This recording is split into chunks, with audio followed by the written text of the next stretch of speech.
పెద్దపల్లి జిల్లా ధర్మారం మండలం నందిమేడారంలోని ట్రైబల్ స్కూల్లో బాలుడి అదృశ్యం కేసు సుఖాంతమైంది. తప్పిపోయిన బాలుడి ఆచూకీ లభ్యమైందన్నారు ప్రిన్సిపల్ విద్యాసాగర్.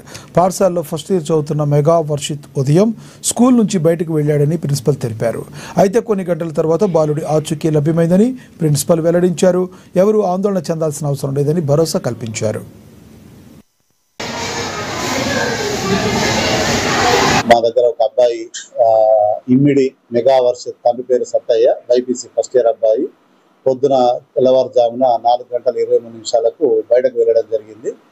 అయితే మనం అన్ని ప్లేసులలో వెతకడం జరిగింది. వాళ్ళ తల్లిదండ్రులకు కూడా ఇన్ఫర్మేషన్ ఇచ్చినాం. అయితే ఇప్పుడే మనకు తెలిసిన విషయం ఏంటంటే మేడారం పెట్రోల్ బంక్ దగ్గర ఉన్నట్టుగా మాకు ఇన్ఫర్మేషన్ వచ్చింది.